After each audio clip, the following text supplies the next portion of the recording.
following announcement has been paid for by the WZWA Network.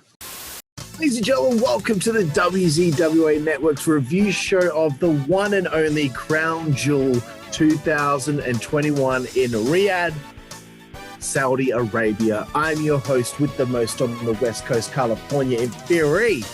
Great to be with you all once again. And my co-host, look, I say that I'm a host, but we are equals, me and my co-host here. We're both hosting this show. It is the one and the only Jooseyboy, Daniel Johnston. What is going on, DJ? Oh, what is up, motherfucker, with you? I am pumped, man. Another one of these big extravaganzas from Saudi Arabia. And here we are, ready to chop it up here on the WZWA Network. Let's get to it, my friend. Yeah, look, man, let's be honest, okay? Crown Jewel has not had the best reputation over the last few years. Aside from the blood money stuff, the shows have come across like glorified house shows. Mm-hmm. A lot of nonsense and shenanigans have taken place on these shows that have made the shows an eye roll. As like, for example, Shane McMahon winning the best in the world tournament, winning that plastic trophy, even though he wasn't actually in the fucking tournament. He just comes in at the end and wins the trophy. Horrible. The DX versus Undertaker and Kane, that was a pretty bad match, considering Shawn was coming out of retirement. And the unfortunate incident between Goldberg and the Undertaker, which I still stand to this day saying if Goldberg didn't hit his head on that ring post, that match would have gone down in history because the fans were chanting, "This is awesome," just before that happened. And then the debacle took place afterward. But several debacles, DJ. Yeah, so, you know, it has a reputation for being a bit of a snake-bitten show, in addition for being kind of boring. And this is putting aside all the political undertones to it. In addition to being boring, there are also a lot of things that would take place on these shows that would be canon breaking, in the sense that they completely contradict everything that's been established on the other WWE programming outside of the Saudi Arabian bubble. So that was one thing that always bothered me in particular as well. But here we are. We're going to go over this show in particular. We're keeping the political side out of it, folks. We are not here to discuss that. No. Go listen to Don Tony or somebody else if you want to hear more about that side of it. We're here to discuss this as a wrestling show, and we're going to be judging it in that light. So yeah, let's get underway. I'm excited. Yeah, bro. I was adamant that we cover this show because I looked at the card and I said to myself, I've got a good feeling about this. And that good feeling began when we opened the show with Hell in a Cell, bro. Hell in a Cell. The Hell in a Cell match. Who would have thought, DJ, a Hell in a Cell match happening because the feud needed it to happen, not because the pay-per-view just happened to come around the corner. Mm-hmm. This is why a Hell in a Cell match means something, because this feud between the one and only R-rated superstar Edge and Seth Rollins. This was a hell of an affair. Jooseyboy, I will let you have the floor. You tell me what you thought of this matchup right here. Well, the match itself was pretty good. I'm already sick to death of this goddamn red toy plastic-looking Hell in a Cell they've got. You and I were bugged by the redesigned Elimination Chamber as well, from an aesthetic point of view. And again, from an aesthetic point of view, this fucking red Hell in a Cell is an eyesore. Not only is it horrible to look at and it hurts my eyes, but it actually makes the whole thing look less intimidating and less gritty and less dangerous than it did before, when it was just the straight steel-colored cell. So right off the bat, you know, that always kind of takes a little bit away from the impact of the Hell in a Cell, in my opinion. These two seem to have good chemistry together. I really liked the pacing of this match. I liked that they didn't try to like set the bar high with all these crazy stunts. It was like, this is about the brutality of, you know, where this feud has taken us. So we need to be locked into this cell like animals so that we can just settle this man to man. And that was the kind of story that they told. I really liked it. I'd probably give it a B+. Overall, I like that Edge ended up picking up the victory. You know, I think that was the right move, having the veteran babyface start off the show with a big win here. And I hope that both of these guys can move on to something else, because it's starting to get a little long in the tooth. But assuming this is the big blow off to this Edge versus Seth Rollins feud, it was a good way to cap it off. So I liked it. Excellent, bro. Yeah, no, it appears from the commentary that this was the feud-ending matchup. And I agree on the sentiments of the cell being red. I prefer it being just that steel, you know, that silver-colored steel cell. It looks more, it looks scarier that way. With the red, I get it. Oh, hell is red. No, come on. All right, we don't have to make everything look like a toy. I've got run through my notes here. I've said it before, I'll say it again. I hate the floating things in the air, the graphics. I hate it so much. It's just too squeaky clean for me. I popped for the Arabic announce team. I thought the premise of this story was good. And as we were talking about the match, it's so surreal seeing a grizzled veteran Edge. He's in sick shape. I really enjoy the chants from the Saudi people, because you can hear their accent. Make it slightly different. I did write down at one point, I don't care about this match, unfortunately. But it's because of my predisposed feelings about Seth Rollins. But I know, as a somebody who's trying to review a show, I have to let those feelings go away so that I can look at a match and rate it based on its merit, right? Unlike some people out there, and we already know what I'm talking about there. Loves the table spot when Seth was on the top rope, gets nailed, collides with the side of the cage, goes through a table on impact. That was awesome. I've never seen a table spot like that before. The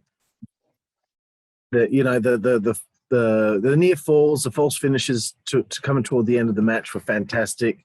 The pedigree and all that. When Edge hit that spear out of nowhere, it looked like that might have been over. I also wrote down Corey Graves sucks. The sunset powerbomb off the ladder was fucked. There's great selling from Edge. The chain around the boot, I like that little addition. And I'm telling you, it's better than thumbtacks in a sneaker, okay? At least it would actually knock someone out and have an effect. I was getting much more invested by the end of the match. I want to give a shout out to Rizon IRC #wrestling chat group. I was in there with them as I was watching this matchup. I thought it was going a little bit long, but the tools at the end of the match, great, fantastic usage of the tools. When it was finally over, great to see Edge finish off the feud and, contain his relevancy and not just be there as like a Jeff Hardy just to put people over. He's actually doing things and having these great stories. Whether some things fire on all cylinders or not, at least he had a nice story here that lasted a stretch of time. I also thought, I'm not sure if starting off this show so intense helps the rest of the show, but to be honest with you, I didn't really notice that at all. It was just like from go to woe, this was a really fun show, I think. I also wanted to, before we move on to the next match, shit on the fact that they're doing Raw versus SmackDown at Survivor Series. They just did the draft, so it doesn't mean anything. Maybe leave it out for a year and just continue on with your stories. Now we're going to get a month or two of just shit fucking Raw versus SmackDown stuff. Not interested. Moving on. Ali versus Mansoor. I'm going to let you take the floor again, DJ. What did you think of this one here? The foregone conclusion, of course. We all know Mansoor will be going over here, but please tell me the Man, so top to bottom, this was a fantastic match, man. These two have some chemistry together.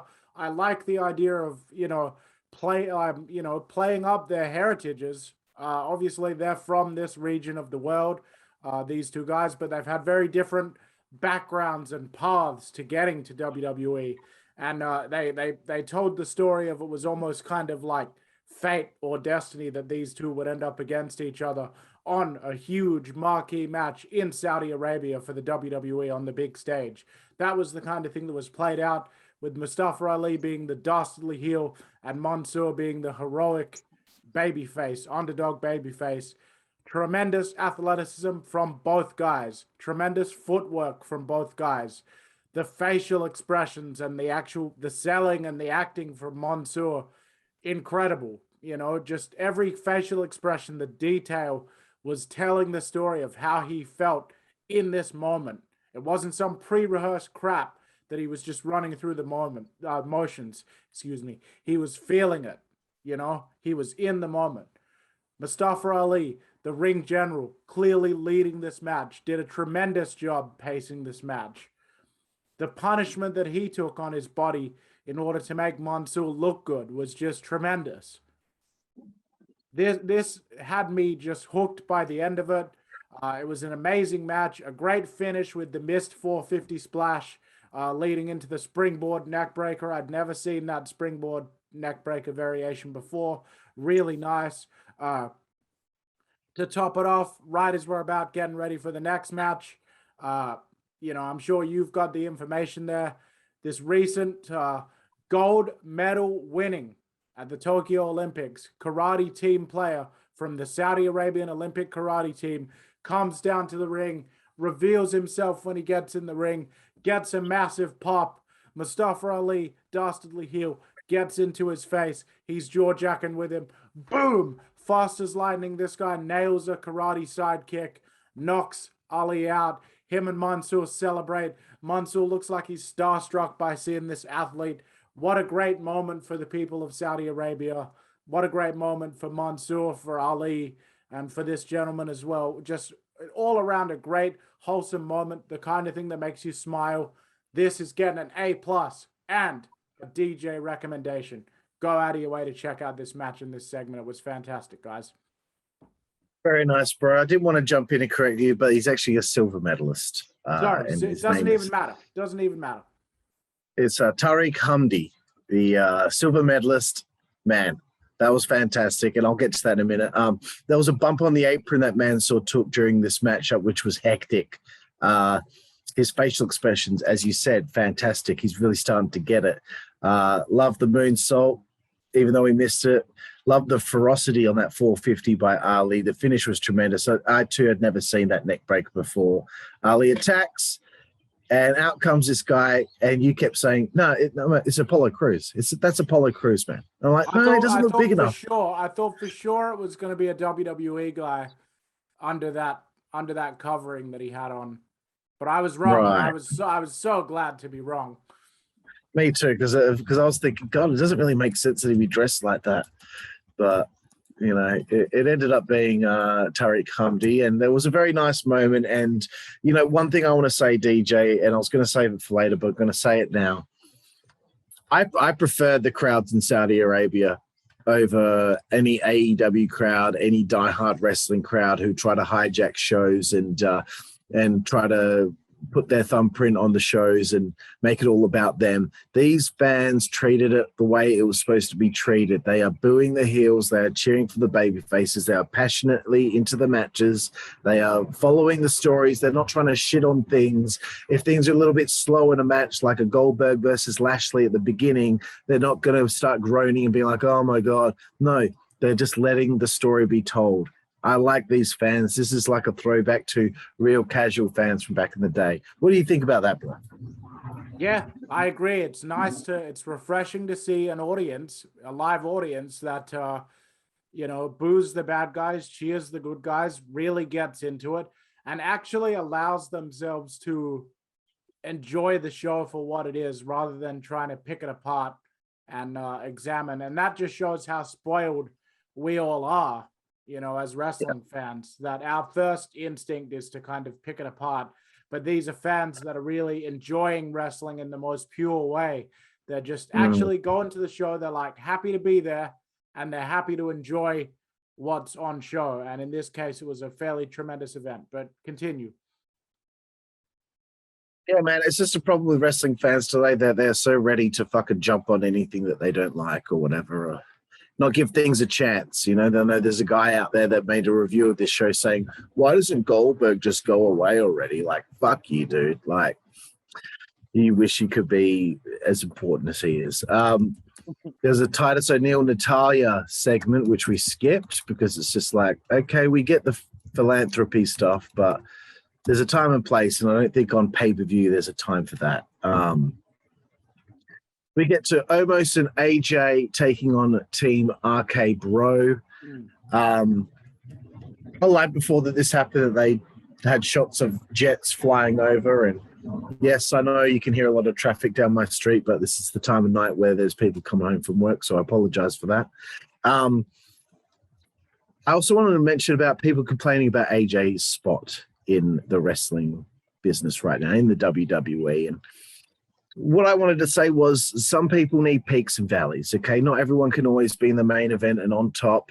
He's taken a little bit of a sidebar. He's helping this young guy out, Omos, and they're having a great little run together. And I just think people need to chill the fuck out about this. AJ will go back up there at some point. Calm the fuck down. It doesn't matter. He's getting a bit older now. He needs to rest his body. Being in a tag team for a while will help him in the long run. And hopefully there will be a time when hopefully Triple H will be ready to come back. And hopefully we can get that AJ Triple H match, but I won't hold my breath for it. I popped a Riddle on a camel. I love that me and you, as we're watching the show, we were watching Randy Orton and just all the small details that he puts into every little thing he does. That's why he's the professional that he is. Again, I wrote, look at this. The fans aren't hijacking shit. This is fantastic. They're into it. Nothing seems rehearsed. You can't feel any cooperation between each other. And that's another thing that I have with AEW. You can see it all the fucking time. You see the cooperation. You see the fucking the match plan taking place and everyone's minds ticking over what the next spot is. You know, Dave Meltzer can go on and on and on. All he wants about the Young Bucks versus the Lucha Brothers in a cage match being one of the greatest cage matches he's ever seen. But as far as I could see when I was watching that match, like it looked like they were cooperating with each other and going through all their spots. Seth Rollins versus Edge, light years better than that. Anyway, back from my sidebar. Loved the RKO from Orton on AJ and then the floating bro to finish off. What a great match. DJ, your turn. What did you think? Look, I pretty much echo those same sentiments. I love the fact that, you know, as this team between Omos and AJ has gone along, you can see Omos is starting to communicate with AJ more in the ring, and we're seeing more of his personality come out. That confidence is growing. You can see little things that Omos has started to pick up, like the way that he cuts off his corner of the ring, the way that he picks somebody's ankle when he drags him. All these are little details that you've seen this guy pick up since being paired with AJ. And not only that, but having AJ down there in the tag division right now adds credibility to the tag division, which WWE's tag divisions sorely need credibility at any given time. Okay. I echo basically everything else you said about the match. I love the interplay between Orton and Riddle as usual, and I thought that there was tremendous chemistry between all these guys involved here, and I'm going to give this a B-. It was really quite enjoyable. Excellent, bro. Moving forward, there's a Becky Lynch interview. Look, we didn't watch a lot that was going on between the matches because we weren't going to sit there for 4 hours and just let this show plod along like WWE tends to do with a lot of their shit. But we watched this little bit, and what I want to say about the backstage interview before you have a championship match, I remember back to the times where The Rock was about to go out there. Maybe it was not just before the match, maybe it was a couple matches beforehand, but Rock pacing, he's in his gear, he's got the baby oil rubbed all over himself, he's ready, he's pumped, he's ready to have this matchup. He's just about to get out there almost. Becky's just standing there. She's in a t-shirt. You know, she seems pretty calm and collected, and she's complaining about the interviewer's questions. I don't know, man. They've lost the art of the backstage interview as far as I'm concerned. I thought this was boring. And I just think people need to look back on what, those pre-match interviews, those pre-championship match interviews backstage used to be like back in the day. Hogan sweating, going off about his, what you going to do, brother? things like that. I just thought it was important to bring that up. Do you have anything to add there, bro? Not really. I think Becky was kind of going for that that cool kind of smarmy, cocky heel thing. Didn't really do much for me. Not that great. Up next is the final of the Queen's Crown tournament. Zelina Vega takes on Doudrop. I was surprised that these two were going to be in the final. I kind of had a feeling there might be a Queen Carmella, but happy it was two people that I didn't expect to be in the final. DJ, what did you think? Yeah, I liked it. I thought this was a good little match. I'd probably give it ratings-wise a C+. So this was, pretty good. I like Doudrop, big fan of hers, big fan of Zelina Vega's as well. It's nice that they've finally given Zelina something significant here in winning this Queen of the Ring tournament. She had the mannerisms down. This was clearly something that she, as a performer, was excited that was happening to her in her career. So nice moment for her. Shame that they can't even get a simple fucking clasp on a fucking oh my god, man, a robe to stay together. But that's the kind of shit they always fuck up for some reason. Anyway, yeah, nice moment and a C+ match all around. Yeah. First thing, that the outfits that the women have to wear in Saudi Arabia, I understand that that they can't show any skin or whatever, but these baggy t-shirts that they're wearing over the top, I know that they can't show the form of the woman either with a tight outfit or whatever, but gosh, there's got to be something that they can do where they don't look like these backyard wrestlers wearing these t-shirts out there. There was a great DDT from Zelina earlier in the match. I felt like Doudrop came across a little slow in this matchup. The Code Red was a fantastic finish to the match. Zelina wins. We've got Queen Zelina now. And again, as you just alluded to, the fucking jacket, man, because it didn't just happen here. It happened later on when the men's King of the Ring tournament had its conclusion.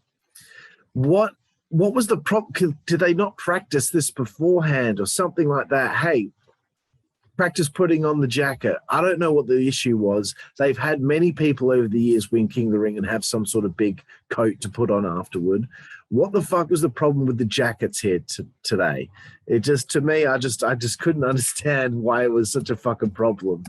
But it is what it is. Moving forward, bro, my most hyped match for the show for me, I'm wearing his shirt right here, right now. Goldberg taking on Lashley, no holds barred, bro. Tell me what you thought of this one. I thought this match was tremendous. It was really interesting seeing Goldberg work as the underdog babyface instead of the dominant babyface. Even though Goldberg is coming into this with a personal issue, wanting to get revenge for his for Sonberg, who was obviously put into the Hurt Lock at SummerSlam, and because his knee was fucked up by Bobby Lashley. Bobby still dominated this for most of it. I think that's the right move. Bobby is younger and, more active than Goldberg, so that makes sense from a kayfabe thing. The intensity of this thing was off the charts. It was hard hitting.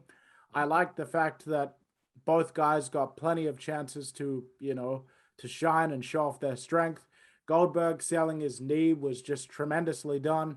I love the way he bumps those big chop block tackles to the knees. And he continued selling tremendously throughout. Bobby went through a table head first. It was a high velocity impact. It looked tremendous. Again, Goldberg managed to nail the spear and the jackhammer, and they made a big point of noting that he didn't go for the cover after that jackhammer. Even Michael Cole reflexively said into the cover before realizing that he didn't actually cover him. Nice touch there, showing that this is a personal match for Goldberg, and he's not just happy to finish it off just straight up after the jackhammer. So Goldberg continues on the offense. Later on in the match, the Hurt Business come out. Goldberg deals with them. Shelton cops a huge boot to the face. Cedric takes a high back body drop on the on the ramp, which looked tremendous and got a pop from us. And then Goldberg would proceed to spear Bobby Lashley off the ramp through a bunch of tables. Amazing spot, amazing finish. I just want to say to Hustle, the reviewer from Wrestling Headlines that I read, fuck yourself, man, with your stupid review. Can't this guy go away already? There wasn't much special to this match. Like, I'm quoting from his review here, and I know it might seem a dirty pull to crap on another reviewer on my own show, but I don't care.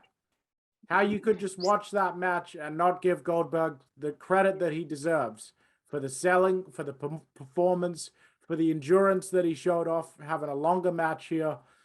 He was the opposite of everything people complain about him being in matches. He did the opposite of that in this match, and you still can't find anything nice to say. Fuck you.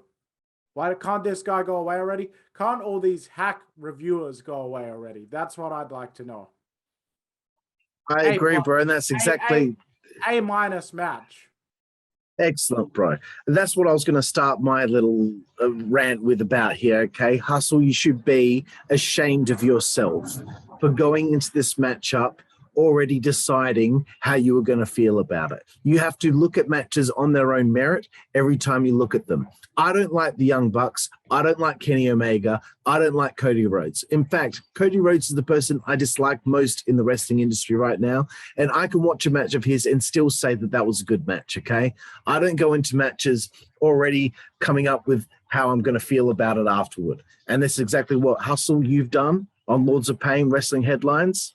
Right there, bro. You shouldn't be doing your job, okay? You don't deserve to have that job. You don't deserve to be on that platform because for you to fucking disparage Goldberg after the effort he put in here to show that he can do it, he can perform at a good level, they just need to fucking give him a situation in which it's going to benefit him. You know, putting him in a match where it's only going to last 4 or 5 minutes, what are you're gonna get the same old shit. Yeah, okay, it can get a little bit boring. I can understand that. But when you put him in a situation like this, which is completely different to anything that he's done in the last couple of years, you gotta fucking call a spade and be like, hey, Bill, you did a good job for a guy that's in your fucking 50s right now. And that's it. That's all I've got to say about that. I like that the commentators laid out finally for Goldberg's entrance, because sometimes the WWE commentary, man, it just seems like they don't fucking stop talking. Chuffed to see referee Chad Patton back in the WWE. Happy to see that. He's a pro from back in the day. Goldberg did a great job selling in peril with that knee, selling the knee. Loved the table spot with Bobby. Loved that it was followed up with the spear, then a jackhammer, but he's not done yet. He's not done. And I thought Goldberg wasn't going to win. I thought something was going to happen for him to lose here. The spear through the barricade, a little bit preemptive because we saw Lashley touch it and it moved, but doesn't matter. It still looks tremendous. I just felt Goldberg rose to the occasion here. The Cedric and Shelton spot was also fantastic. As you said, I wrote in capital letters, Bill, with an exclamation mark when he hit that fucking spear off the ramp through those tables. The fact that Goldberg was willing to do that, as far as I'm concerned, that was like all the credit to him, man. Like, Goldberg has never done anything like that before. He's never done anything extreme like that. So the fact that he did that and then he got the pin, it's the first time in so long that I screamed. You were watching with me. I screamed out, yes, fuck yes, that's it. That's the way, bro. I was so fucking proud of him, man. As a fan of his, I was proud of him, and I was happy to see him finally get a win because it felt like he'd taken a few losses. Now, he lost to Strowman, you know, he lost to McIntyre. It felt like it was just going to be kind of Goldberg's just putting everyone over. So I was happy to see him finally get a win here. Thank you very much. And also pop for him yelling at the end, "Don't ever mess with my family." Fantastic. Moving forward, bro. We're probably not going to be as passionate about anything else after this, but there's also some great stuff that finished off this show. 4 matches remaining. King of the Ring tournament final. I want to say this about the King of the Ring. I don't think it should have ever went away. I think it should always be a yearly event. I don't understand why. I guess Vince doesn't like tournaments or whatever, but I think the King of the Ring is important as a stepping stone for somebody to move up into that next echelon. It's Finn Balor taking on Xavier Woods. DJ, take this one away again. Well, Look, to be honest, I didn't really think this match was that special until the finish of it. I think towards the final act of this match, so to speak, it really heated up, and I was really starting to get into it. So that's good. I don't mean to say that the match overall was bad. It's just that, I know these two are great wrestlers, and I don't know. I guess I might have just been expecting a little bit more, but that's all right. By the end of it, they had me hooked into it. I felt like even though Balor didn't win and put over Xavier Woods here, I felt like it didn't harm Balor to lose. I felt like Balor still looked really good. This was a hard fought match. Um, Xavier, they were making a point of what a huge fan in real life Xavier Woods is of the King of the Ring, and that he's been lobbying backstage to get this thing brought back.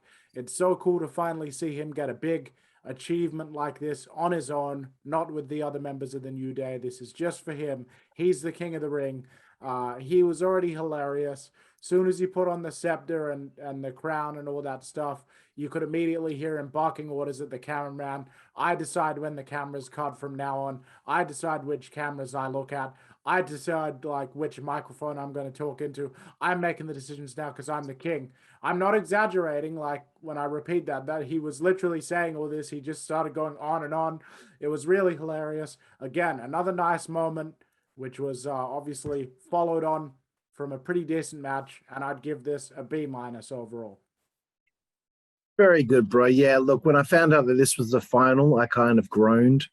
I wasn't really into these two being in the final, but again, I went into this match wanting to be not biased to anything, to just watch it and review it on its own merit. I thought it was a nice back and forth match. This is Xavier's biggest singles match of his career.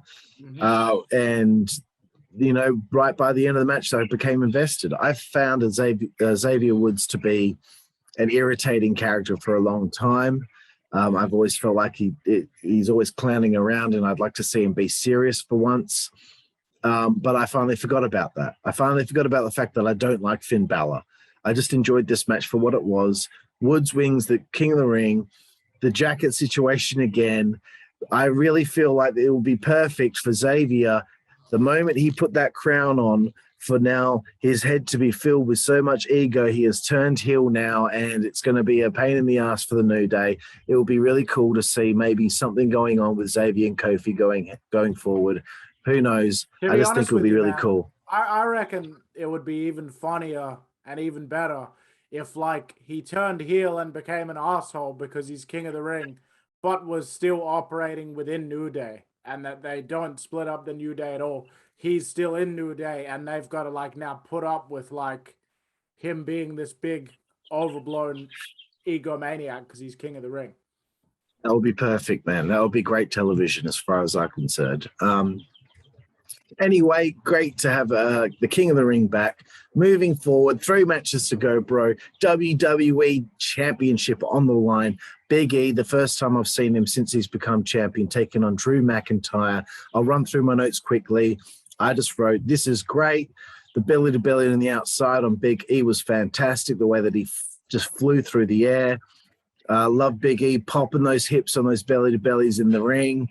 And then I thought to myself, compare this fucking crown jewel to Extreme Rules, bro. Extreme Rules, we did a review of that, and that it got 26 minutes for the review because it was such a horrible pay-per-view that didn't even pay respect to the fact it was called Extreme Rules. There was nothing to any of those matches, but this show got me pumped, bro. There was a big ending that he hit, and I thought it was over, so they got me. There was a Claymore. I knew he would kick out at that point, tit for tat. The fans were behind Drew. They were chanting for McIntyre. The second big ending was what finished the match. I wrote, what a match. Well done on holding Drew up there for that second big ending, because he almost lost him, but he had so much strength that he kept in and wham, he nailed it. Awesome match, bro. Like, gotta take my hat off to the main event guys in WWE right now. What did you think? Yeah.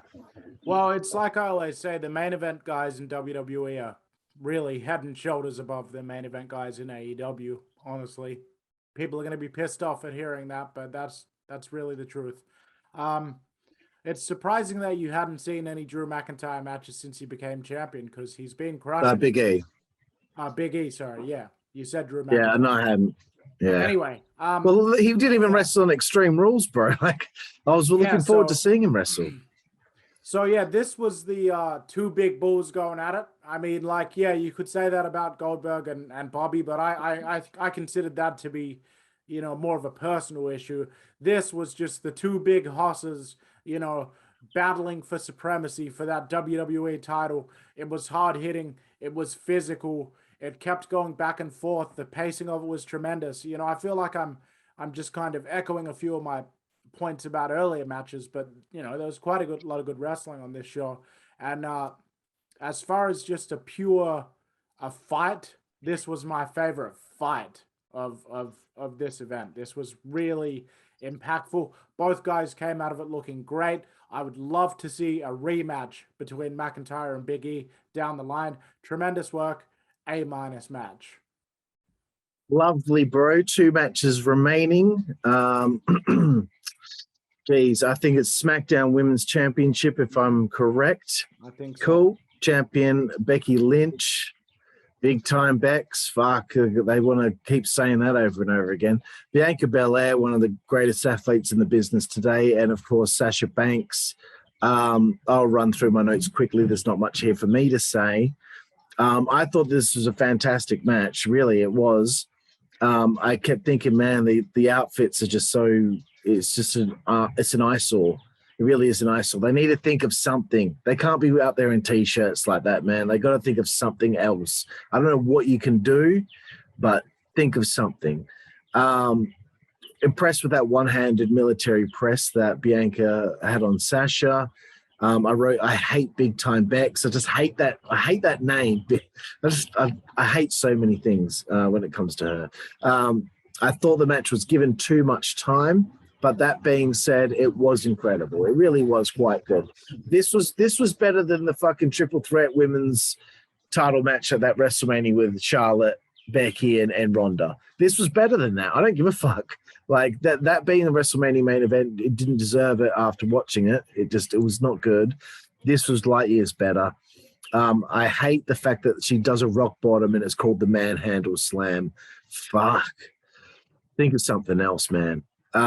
Becky retains. Great match. Great finish. Loved it. Love that she stole it. Bro, your turn. Yeah, I mean, as far as triple threats as well, this is one of the best ones in a long time. All three competitors were involved in a lot of the spots at the same time. They didn't do that thing where they would just rotate one out and the other two would wrestle. This felt like an active contest between all three members. I love the chemistry between Bianca and Sasha. You've got one of the most daredevilish bump takers in the business in Sasha, who there's no bump she won't take. And then you've got one of the most tremendous pure athletes in the WWE in the last 10 or 15 years in Bianca Belair. And then you put those two things together and you've got lightning in a bottle. And that's exactly what we see every time they lock up. Their WrestleMania main event, their singles match earlier this year, was worthy of a main event spot for night one. And again, they continued that magic in here with Becky playing like the smart veteran heel here. And I thought this really worked. It was a tremendous match. I also felt like it dragged on a bit too much. I couldn't even list off a lot of spots because there was just so many creative spots.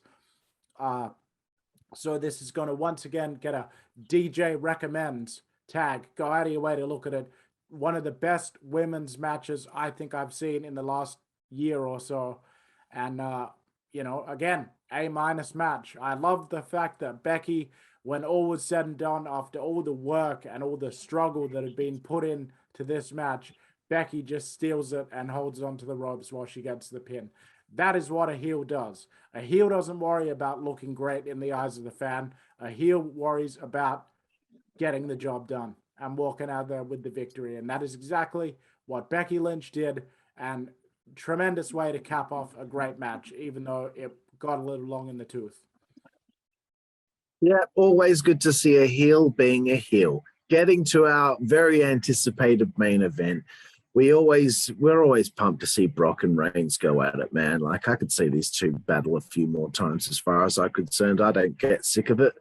It's always a physical affair. DJ, I'm going to let you have the floor for the main event of Crown Jewel 2021. I mean, absolutely, brother. So here we are, main event. We've got the dynamics reversed. We've now got a heel Roman Reigns and a babyface Brock, as opposed to the roles being switched around as they have been in their previous matches. Totally new dynamic.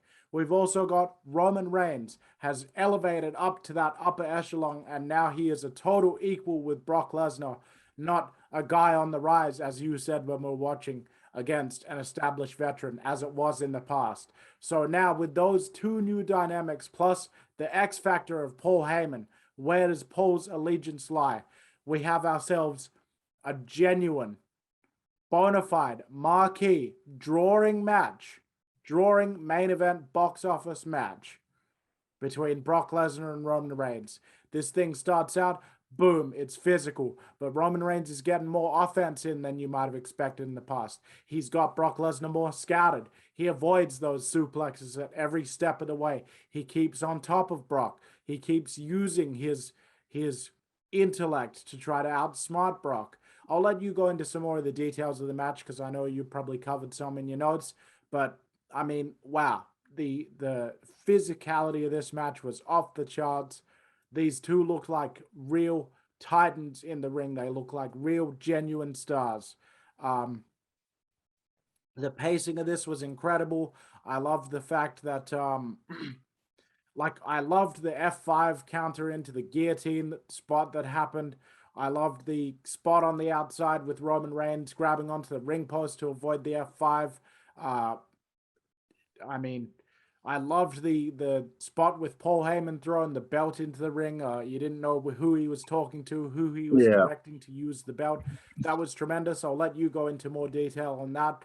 And of course, I loved the bump where Roman Reigns got F5'd into Lynch, knocking him the fuck out.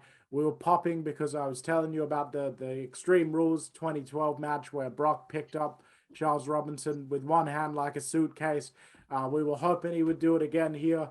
Yet again, he drew Charles Robinson, unfortunately, drew the ire of Brock Lesnar's anger for being knocked out and not being able to count the pin. And once again, Brock picked up Charles Robinson like a suitcase and dropped him again. Amazing, hilarious, little bit of levity in the match. Finish of this match, pitch perfect. Paul Heyman cements himself as being definitely aligned with Roman Reigns over Brock Lesnar. Usos come in on the distraction, double super kick. Lesnar cops the belt to the face. New ref comes in, 3 count. Beautifully done. We've set up a rematch between these two perfectly that's going to have heat on it because now Brock's been screwed out of a victory here. Imagine how fucking pissed off that psychopath Brock Lesnar is going to be going forward after this screw job that we just witnessed here in Riyadh. So I'm going to give this once again an A- and a DJ recommendation. Excellent, bro. Big time match, big match feel, box office attractions. These two are box office, all right? Kenny Omega and Hangman Page are just in a main event. And I'm not just saying that to shit on AEW or whatever, okay? I think Omega is a very good wrestler. I think Hangman Page is a very good performer. But when you compare those two to Lesnar and Reigns, they are stars. You can feel it when you see them across from the ring from one another. I wrote down, I love this crowd. I've gone on about it before here tonight. I love that crowd, man. And holy shit, what a dive to the outside by Reigns. Holy shit, that was a fantastic dive. And I hope he pulls that out only once a year at WrestleMania and he can take over that from The Undertaker. I love this matchup. Some great false finishes in this match. Love the way Paul was selling his position between Reigns and Lesnar. He was just standing at ringside, not shouting, not making any noise, just standing there and being a neutral position because he didn't know what he was going to do. Notice he didn't do the ring announcing for either guy either, which he normally does. Didn't do it for either. That's it. He was neutral. He stayed in that spot because it left us with that mystery in the air of what's going to happen when we get to the final moments of this matchup. And the way that they wrote this finish of this matchup was without a doubt just beautiful psychology. Can't believe I'm saying this because I hated Extreme Rules with a passion. Hated that pay-per-view. And they go from that to such beauty with this psychology here, with Paul throwing the title belt in the ring, yelling out, "You know what to do." Lesnar smiles. Now you know Paul has gone to Lesnar pretending that he's with him. Lesnar's smiling and laughing. It's all a ruse. The Usos come in, super kick. Reigns wipes him out with the title belt. What a perfect fucking finish to a Universal Championship matchup. Reigns gets the win. Another fucking win for Reigns to cement himself right now as the number one guy in the industry. He's beaten Cena. He's beaten Brock. He's beaten a whole bunch of guys right now. He's on fire. I don't care what anyone says. He is numero uno as far as I'm concerned. What a fucking contest, bro. What a contest. Mm-hmm. Absolutely, brother.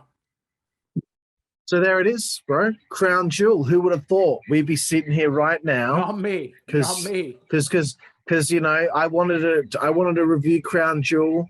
You know, we had a little bit of backlash within our group of whether or not we were going to do it or not. I was adamant we were going to do it. We did it. We don't regret it because it was a fantastic show. I want your rating out of 10, Jooseyboy. Well, fuck, man. My rating is basically the complete opposite of what I expected to be giving for a show like this.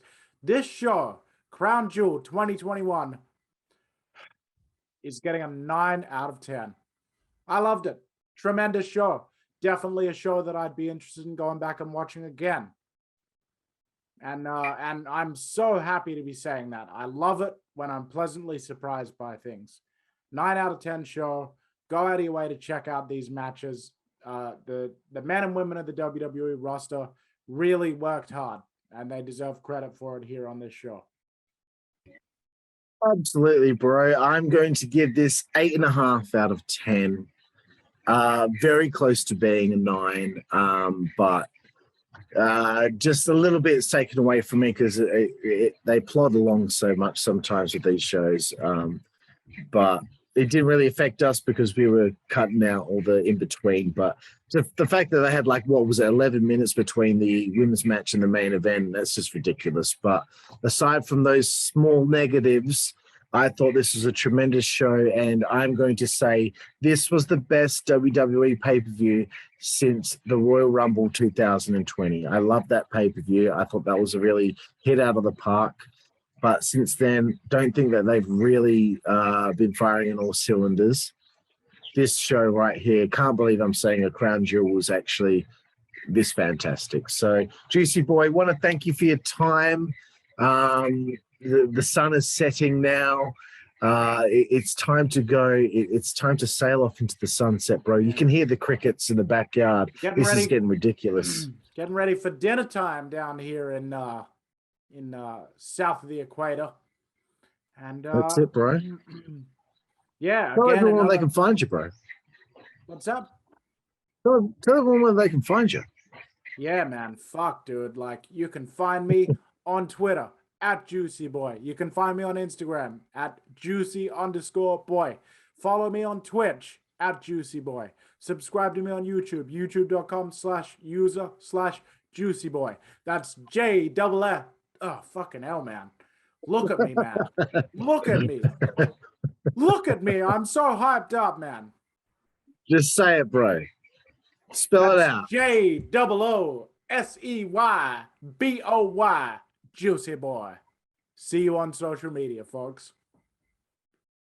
Excellent, bro. And you can find me on Twitter at Karlifornia WZWA. That's KARLIFORNIA WZWA. And you can find us at, obviously, you're on the YouTube right now, WZWA Network.